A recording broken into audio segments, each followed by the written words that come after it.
das 10 tribos. O reino do sul ficou Judá e Benjamim no capital em Jerusalém. O motivo daquela foi o mesmo. Não foi outra coisa, não. Não havia outra idolatria, simplesmente. Israel não se convertia. Israel sempre adorava outros deuses. Um exemplo disso é que depois que os judeus voltaram do cativeiro babilônico, não há uma referência histórica que Israel praticou idolatria de novo. O cativeiro ensinou o povo a obedecer a Deus. Ou seja, Deus teve que permitir a nação ser destruída, a nação acabar, e recomeçou novamente essa nação. E o povo que veio com Zorobabel, e depois os que vieram com Esdras, e depois os que vieram com Neemias, esses nunca mais, e até hoje, o judeu não, o judeu ortodoxo não pratica idolatria. Esse é o fundo histórico, é o pano de fundo para iniciar esse período intermedio da terra. Aqui nós temos, segundo Jeremias e Ezequiel, contemporâneos do exílio, de outras fontes, pode-se inferir quais tenham sido as condições do exílio babilônico. Irmãos, o exílio babilônico foi também o inferno na terra, não. Para o judeu, não. Porque Deus sempre cuidou dos seus. Por mais que Deus permitiu Nabucodonosor tirar as tropas de lá, você lembra que lá na Babilônia não estava Daniel? Daniel representou muito bem o povo. Então, muitas coisas houve de benefício para o povo, até pela fidelidade de Daniel, Sedraque, Mesaque e Abednego, pela fidelidade de Ezequiel, que estava entre os rebates.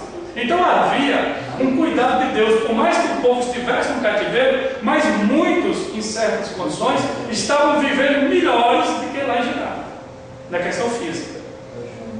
Os deportados foram assentados em comunidades mesopotâmicas, perto dos rios ou canais de irrigação, e ficaram com algum grau de liberdade local. Deus tinha um propósito em tudo aquilo.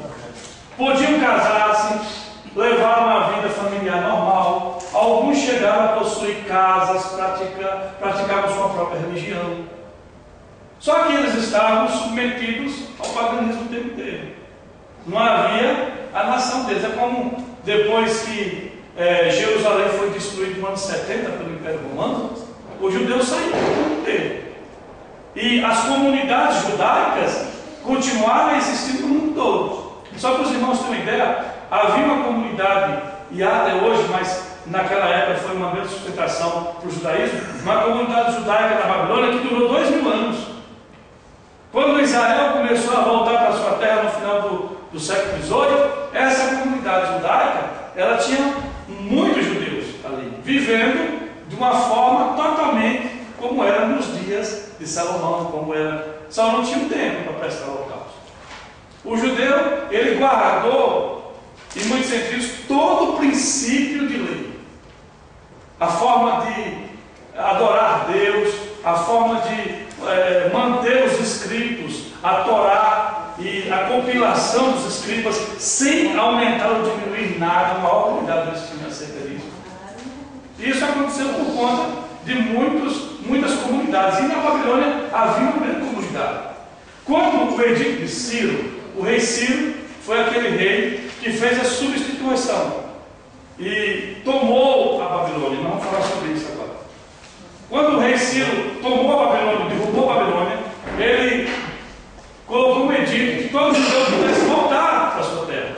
Mas muitos nem quiseram voltar. Vamos ver aqui, ó. Quando foi promulgado o edito de Ciro, que foi no ano 538, permitindo a repatriação, muitos preferiram permanecer na Babilônia, até porque muitos já estavam até velhos, viu? Muita gente já estavam velhos. Daniel foi um desses. A viagem era longa. Daniel tinha saído de Judá quando tinha 17 anos de idade. Então Daniel já tinha, nessa época da invasão do Império Medo-Persa, derrubando a Babilônia, Daniel tinha de 88 para 90 anos de idade. Daniel já não voltou mais. Ele morreu em Babilônia. Daniel teve em Babilônia posição de destaque. Nós vimos isso no capítulo 6 de Daniel, no rango mandatário, quando Daniel ele governava 40 províncias e depois as 120 províncias. Então o fundo histórico é esse. Muitos judeus pátria, a pátria estava destruída, o cativeiro babilônico durou 70 anos, muitos nem conheciam Judá, nem conheciam Jerusalém. Você acha mesmo que a pessoa estava bem situada, estabelecida, estabilizada, tendo comércio talvez, agora iam desmanchar tudo e voltar para a terra que ele conhecia? E com isso, muitos viveram o resto da sua vida e a sua geração em Babilônia. Aqui nós temos uma retrospectiva histórica de algumas coisas que estavam acontecendo. O período persa. Nós falamos que a transição, por que nós estamos estudando isso? Porque é um período terrível. E no período terrível a gente tem que entender os reinos e essa transição até o Novo Testamento. Essa transição ela é muito importante, como eu já disse, e alguns irmãos ainda não tinham chegado, para preparar o cenário para Jesus vir. Havia uma necessidade de entender esse período, para entender qual foi o mundo que Jesus chegou. O que estava acontecendo? Quais as ansiedades que os judeus estavam vivendo? Quais as preocupações? E por que o judeu, porventura, não nem aceitou Jesus como Messias? Havia muitas possibilidades. E entendendo o período interbíblico, nós não só entendemos o cumprimento profético das profecias do Antigo Testamento, alguns deles, como Daniel, como também entendemos a questão política e social que Israel promoveu para que o Messias pudesse vir. Aqui nós temos o Império Babilônico. O Império Babilônico caiu com o Império Medo-Persa. A queda de Babilônia deu-se aproximadamente, nós estamos aqui, em 538 a.C. Ciro, rei da Pérsia, tornou por meio de estratégia militar, afastou as águas do rio Eufrates. A cidade de Babilônia, como nós já falamos, foi uma cidade muito bem construída. É chamada a joia entre as cidades antigas. Os historiadores gregos chegam a dizer que nunca houve cidade como Babilônia no mundo. O mundo antigo não. Ela foi tão bem construída e Nabucodonosor ele desviou um curso do rio e fez com esse rio Eufrates ele atravessasse o meio da cidade. Não havia condições nenhuma de tomar essa cidade. Até porque alguns historiadores dizem, e tem coisas que eu estou só repetindo para reforçar, que os muros de Babilônia, em alguns pontos, chegavam a 96 metros de altura. Flávio José fala isso. Então ficava muito difícil. Falei também sobre Babilônia, que aguentava um cerco de cerca de 20 anos. Babilônia, irmão, ela providenciava tudo que ela precisava. Tinha um sistema de abastecimento de água muito bom, tinha sistema de agricultura, plantar e colher dentro da cidade. Então, era uma cidade autossuficiente. É uma cidade que não precisava sair para fora para continuar existindo. E é uma cidade que tinha um exército muito bem montado. Existe o Império Babilônico e a cidade de Babilônia. O Império Babilônico foi grande, mas a cidade de Babilônia era o centro desse império, onde foi construída uma cidade para aguentar qualquer sentido de qualquer exército do mundo em qualquer quantidade, sem cair. Então, como ela aguentava e suportava cerca de 20 anos, qual seria o louco que tentaria derrubar a Babilônia? Mas ninguém. Mas havia um louco, um tal de Ciro, e cumprindo-se até uma profecia da Bíblia. Em em Isaías, no capítulo 44, no final dele, e no início do capítulo 45, Isaías fala sobre a queda de Babilônia e Ciro libertando os judeus. Então aqui, Ciro, ele desvia o curso do rio, e aqui justamente é onde acontece aquela passagem de Daniel no capítulo 5, nesse lugar aqui, ó. Havia o Belsazar bebendo com 1000 dos seus capitães, generais, homens de guerra, nesse lugar aqui, porque ele sabia que em volta de todo o império, de toda a cidade de Babilônia, ou seja, no império, Ciro já tinha derrubado todas as cidades, só faltava Babilônia. Até o próprio pai de Belsazar, ele já tinha sido capturado por Ciro no Egito. O pai de Belsazar era o rei de Babilônia, não era Belsazar, era o pai dele. Mas o pai dele ele era um historiador, escritor e arqueólogo.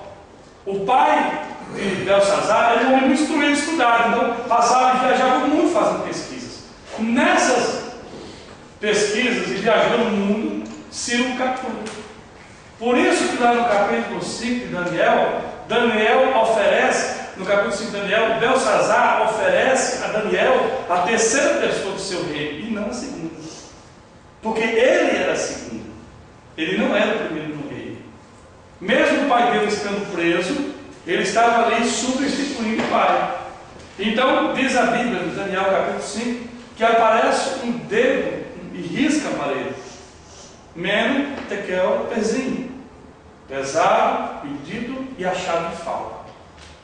A Bíblia diz que quando o dedo risca a parede, o Belsazar ele tremia tanto que o joelho batia no outro. De medo. E quem não ficaria com medo, né?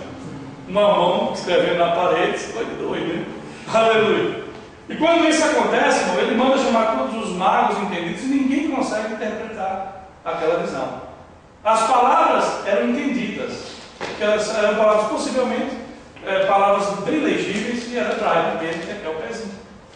Porém, o que não se entendia era qual o sentido literal daquela palavra para aquele momento.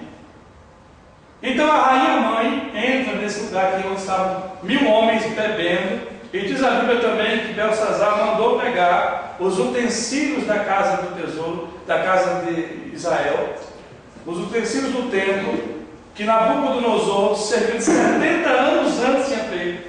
Daniel capítulo 1, verso 3. E começou a beber nele. Foi a conta que faltava. Eu acho que até o próprio Deus já sitiou isso para que ficasse mais implícito do que Deus ia fazer. O fato é que quando eles começam a beber, a mão risca, o dedo risca a parede, a rainha mãe, ela apavorada, a rainha mãe entra no ambiente. Imagine 1000 generais de guerra, homens, capitães, em vários cargos da elite e do exército babilônico, bebendo ali. Quando isso acontece, a mãe olha e fala: olha, só há um homem, então, se ninguém aqui conseguiu resolver esse enigma, só tem um homem que é capaz de fazer isso: Daniel. Daniel já era velho, 88 anos de idade. Então manda se chamar Daniel, e ele providencia aqui, ele diz para Daniel: se você interpretar, eu te dou a terceira posição do meu reino, que é a segunda dele. E Daniel ali interpreta: Mene, Tekel, Pezinho. Podia ter dado assim, né? Aleluia. Não existe mesmo. Aleluia. Pesado, medido, achado de falta. Hoje mesmo, o teu reino cai para os médios e para os persas. Não é uma coisa impossível.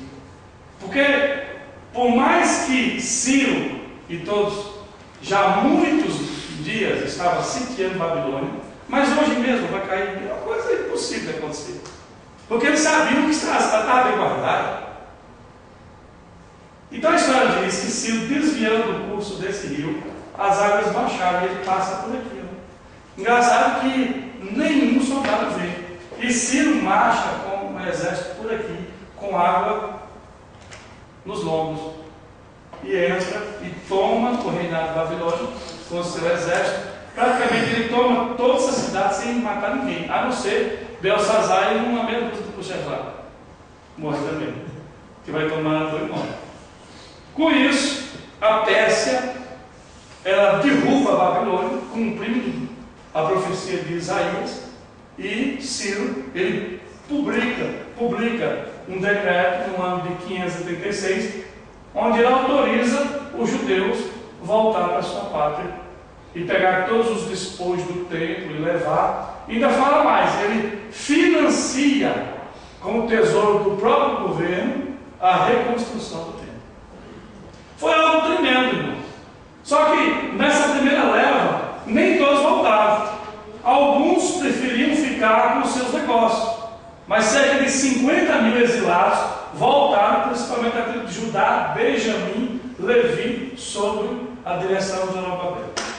Eles voltam e constroem, e começam a construir aqui, começa a construção do templo, e o povo que tinha ficado na terra começa a fazer oposição. O problema não era só construir um templo, tinha que refazer a muralha. Porque na antiguidade, uma cidade que não tivesse muralha, ela estava aberta como hoje.